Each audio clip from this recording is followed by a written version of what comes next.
aya n'andi mahirwe ageretse ku yandi ku bantu barangije umwaka w'amashuri yisumbuye, ubwo ni Senior 6 cyangwa ku barangije Trocome Senior 3. Hano hari amahirwe y'akazi yabonetse mu Rwanda, bose barimo barakira abarimu benshi mu kwigisha abana bo muri iki kigo cyitwa Omega Ministries. Rero niba nawe warangije umwaka wa gatatu ukaba warangije umwaka wa gatandatu ariko ukaba ufite ibyangombwa, ubwo ndavuga result slip cyangwa diplome y'umwaka wa gatandatu, menya yuko ari amahirwe yawe yakugeneye. Iyi ni Omega Ministries, aho bari kwakira abarimu benshi, harimo abarimu benshi ariko b'abenegihugu b'u Rwanda, ukaba uzi rwose ururimi rw'ikinyarwanda neza. Hano rero hari amahirwe menshi, hano hari kwigisha bizatangira application mu kwezi kwa 9 muri uyu mwaka, ariko ntabwo ibyo ngibyo ari byo nje kubabwira, ahubwo nje kubabwira amahirwe abonetse mu kanya gashize. Hano rero nibyo ndimo ndagenda mbereka. Urabona hari nasari yo kuva mu mwaka wa mbere kugeza mu wa gatatu, ndetse na primaire ya mbere n'uwa gatatu. Hakabaho n'ibindi kwigisha amasomo agiye atandukanye, harimo social, harimo indimi ndetse n'ibindi. Uzi ururimi rw'ikinyarwanda neza, ukaba uzi icyongereza, menya yuko aya ari amahirwe yawe, dore yuko bitakunanira kwigisha nasari y'umwaka wa mbere kugeza mu wa gatatu ndetse na primaire. Rero niba nawe wumva yuko wagera kuri ibyo, hari application yawe yagenewe washyiramo hano niba ufite result slip mu wa gatatu cyangwa ukaba ufite diplome y'umwaka wa gatandatu. Hano hari icyo bita motivation letter utanga, nabyo ndaza kubibabwiraho, ndabaha link y'ukuntu wabikora no gukora icyo bita CV cyangwa curriculum vitae. Ndabereka ukuntu wabikora, hano ndashyiramo link muri description, muze kureba format nyine, format ya cover letter ndetse na CV. Biroroshye cyane, ndabahanuze sample, hanyuma mugende mwuzuzamo ibisabwa, ubwo ni uguhinduramo amazina ndetse n'itariki. Ibintu byoroshye rero. Hano niba ubona yuko uri tayari kuba wakwinjira muri aka kazi ka Omega Ministries, hano hari amahirwe, nagutinda uhita ujya ahantu handitse apply. Ariko mbere yuko ukanda apply, bari kuvuga yuko application yawe igomba kuba iri mu buryo bwa document cyangwa PDF. Ukihagera urabona ahantu handitse apply cyangwa apply now, hanyuma wowe nabyo gutinda uhita ushaka ukuntu uhita ubyandikamo. Iyi ni Omega Ministries, hanyuma ibi ni ibisabwa n'utuzi tugiye dutandukanye, ariko hari akazi bafunguriye application. Nawe njya ngo nkubwire niba ufite izo diplome ndetse no kurenga ukaba warize kaminuza ariko ukaba nta kazi ufite, menya yuko wageze ahantu hanyaho. Rero ukigera kuri umuriro mushya, aho tubagezaho ibintu byinshi bigiye bitandukanye, ukuntu wakwapplyinga mu kazi, ukuntu wakwapplyinga scholarship, full scholarship yo hanze ndetse no mu Rwanda. Wageze ahantu hanyaho, ukihagera jya ukanda subscribe. Aha ni Apply TV Rwanda, aho tubagezaho ibintu byinshi bigiye bitandukanye, nawe ukabasha kuba wabona ibintu byinshi bigiye bitandukanye kuri application, tukakugira n'inama y'ukuntu wabigenza.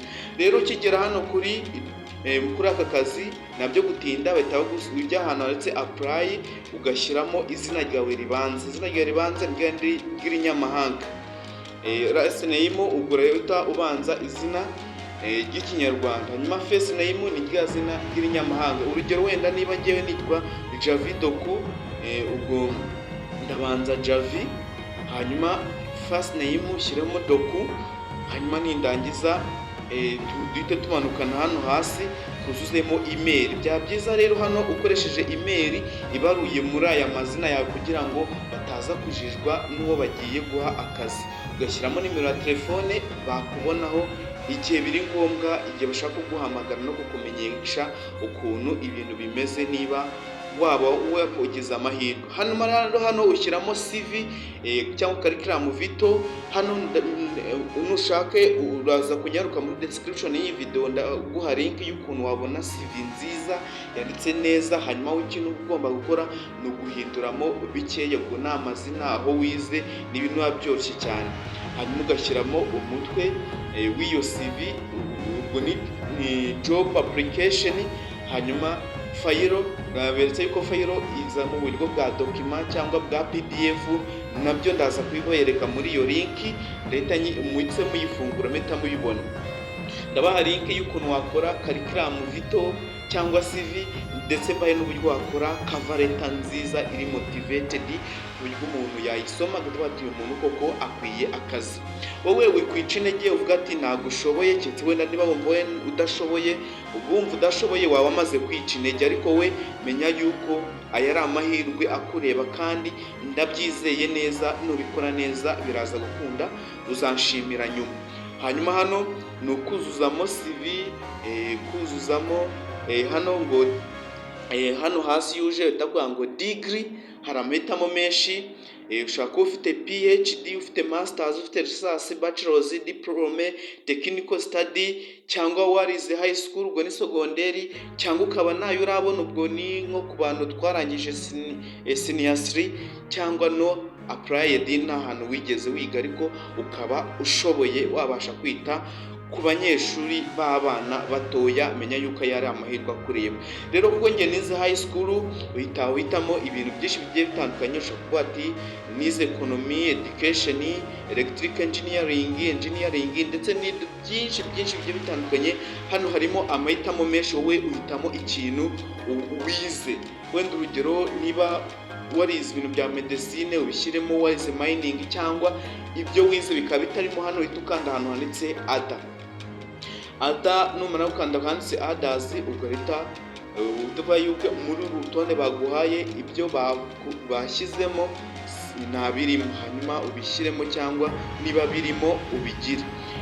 Uramutse birimo ukaba ufite experience, ushaka kuba nta experience ufite muri ibyo bintu, ukaba nyine n'ahantu wagaragaza yuko ibyo bintu kuko wari umaze igihe ubikora, ukanda no experience, cyangwa ukahita uvuga ati njye mfite uburambe kuva ku mwaka 0 kugeza ku mwaka 1 no kuzamura bitewe we n'igihe umaze mu kazi. Hanyuma salary expectation, aha rero hakunda kugora abantu benshi. Salary expectation hari igihe muri ubwo burambe uba umaze igihe ukora amafaranga menshi.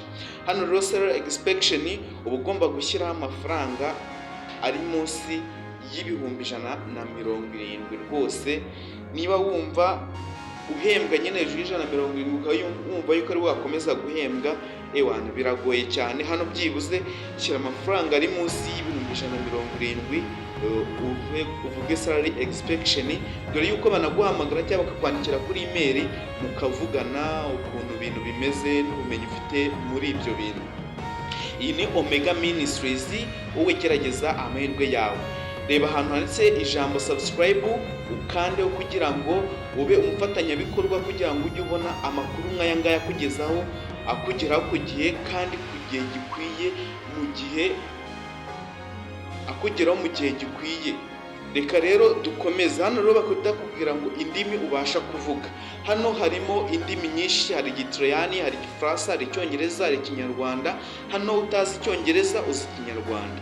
Hanyuma hano hasi niho wandika cover letter. Cover letter ni ya leta isaba akazi cyangwa ibaruwa isaba akazi.